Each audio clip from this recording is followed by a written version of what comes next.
Good day mga ka-IT. Mag-install tayo ng Windows 10 operating system. Una, bootable device na USB flash drive na may lamang installer ng Windows 10. Isaksak po natin yan sa USB port ng computer natin. Pagkasaksak po natin, switch on o power on natin ang computer system natin. So, pindutin ang power button at dali-dali tayong pindutin ang F10. So, yan po yung mga common BIOS case, Vibrant included. So, HP tayo kaya F10 ang gagamitin natin. So, pindot-pindot lang po hanggang lalabas ang BIOS. BIOS setup.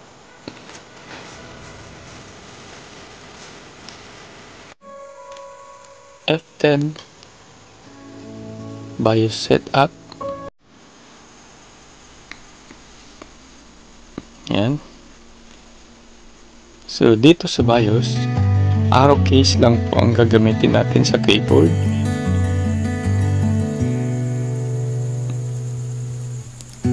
Punta tayo sa storage, boot order, enter. Tapos sa boot priority natin, ang USB hard drive ay magiging first boot po natin. Ilagay natin sa una. Enter nyo lang. Pagka-select sa USB hard drive, click enter at lalabas yung double arrow. You can up and down. Enter. Tapos pindutin po natin ang arrow key pataas. Yan. So, pag nasa una na siya, press enter. Yan. And then F10. Click natin yung F10 to accept the changes. So, F10, tapos F10 ulit, and save changes and exit. Enter. Tapos, are you sure you want to save changes and exit? Yes. Enter ulit. Mag-restart po ang ating computer. At this moment, wala na po tayong pipindutin sa keyboard. Hayaan po natin mag-restart dahil naka first boot naman po yung USB flash drive po natin na bootable. Yun yung babasahin niya. So, mayroon po tayong dalawang selection dito. Windows 10 setup 64-bit at 32-bit. So, pipiliin po natin yung Windows 10 setup 64-bit. Tapos, click lang natin ang enter. Enter. So, loading files. Loading files.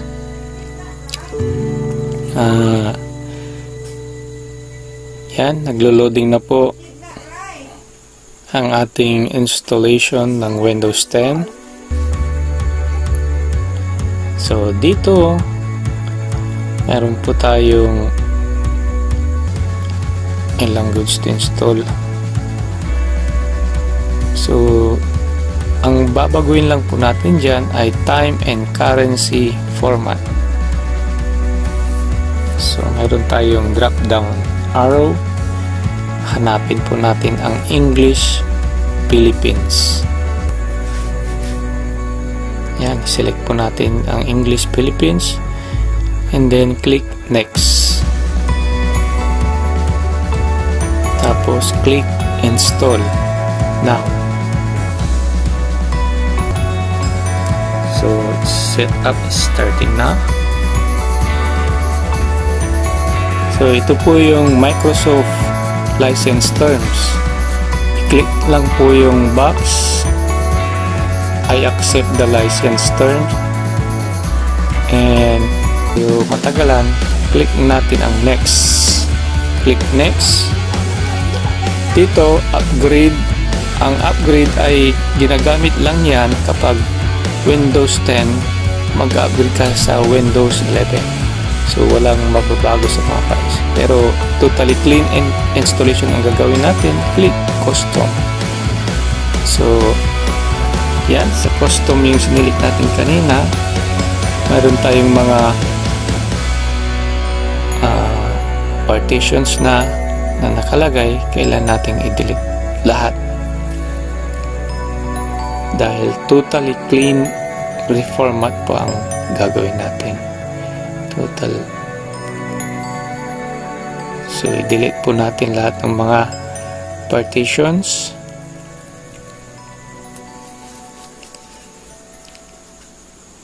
Yan. So unallocated space na po siya, wala nang partition. Ngayon mag-create tayo ng sarili nating partitions. So i-click lang po natin ang new.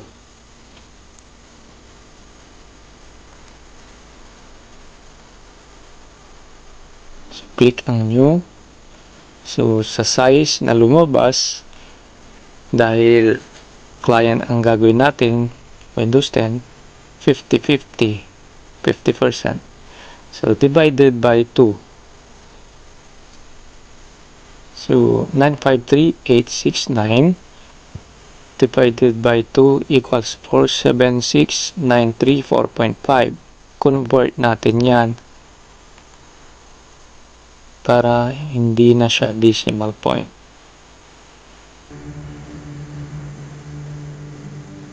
Diyan, i-receive natin dati. Ilagay natin yung total natin. So natin 976,93. Yung 4 magiging 5. Then, i-click natin ang apply.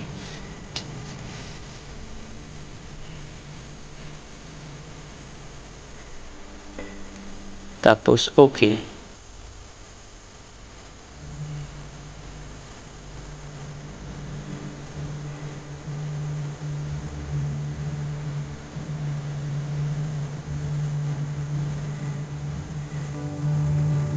Yan. So, maraming lumabas na mga partitions. Partition 1 sa recovery, partition 2 sa system, at partition 3 sa MSI.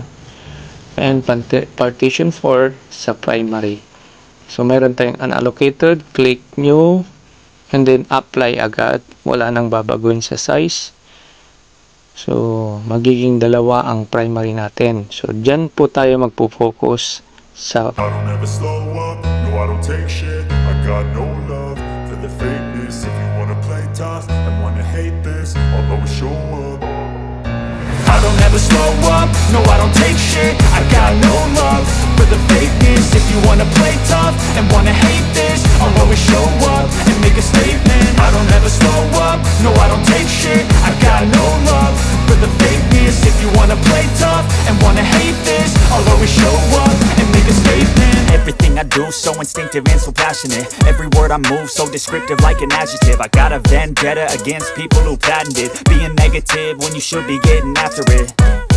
I got facts over tracks, this and that. Spitting slow, spitting fast. I could roast, I could gas. Think I'm okay at last, but I don't know if that can erase all the past. And the pettiness, a reflection of the emptiness. Hilarious, you think you're worth my time, you're delirious. Mysterious, because you hide behind a fake exterior. Inferior, you know I'll always be a bit superior. Get off of me, this ain't no humble brag. I want you to hear words, you can say them back. I want you to feel free from the chains at last, and to believe in what you got, it was built to last, yeah. Now that I've been put through hell, I never got. Mamaya, bago mag-restart ang computer, kailangan hugutin natin yung flash drive para hindi tayo mag-ulit sa unang process ng installation. So, yan, Windows needs to restart. Hugutin agad. yung flash drive, and then kusa na yan magre-restart. So pagka-restart, wala na po tayong pipindutin sa ating keyboard. Automatic, tuloy-tuloy na po ang installation. So may mga tendency na magre-restart po ang ating computer. So, yan. Device. Ready?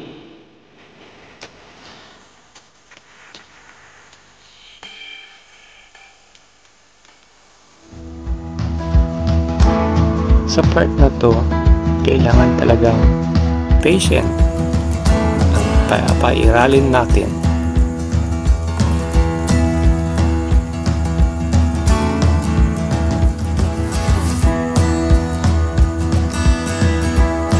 Pwede po nating kausapin ang ating customer, kwentuhan at bigyan ng mga tips paano mas tatagal ang kanilang computer.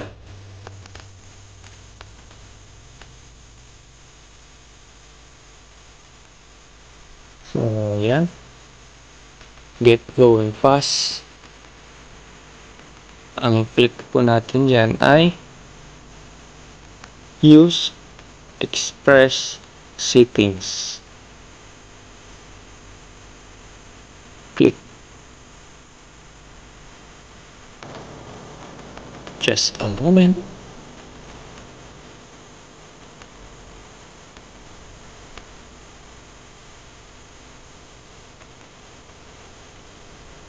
So, yung just a moment natin dyan ay medyo tagal.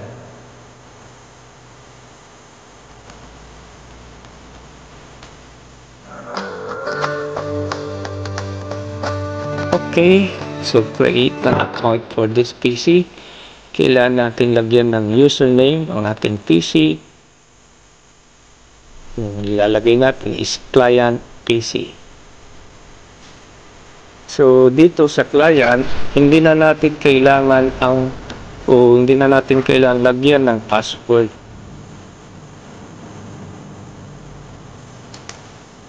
Yan. So pagkalagay ng username, click lang po yung next.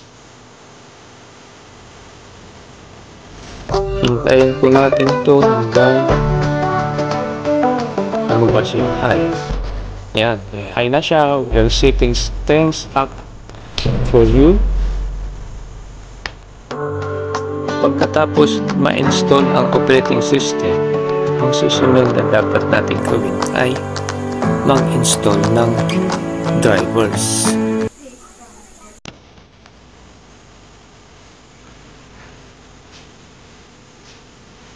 So let's start. Lapit-lapit na rin. Yan. So ito na ang tinatawag natin na GUI. Ang GUI ay Graphical User Interface. Is a visual way for users to interact with a computer program or website. So ito ang ating File Explorer. Click natin yan, and then click natin ang this PC. Sa local disk C, sa system ng Windows 10 natin. Sa local disk D, yan yung pagliban ng mga files. Maraming salamat, and please subscribe and share this video para makatulong din sa iba. So hanggang sa muli, maraming salamat po.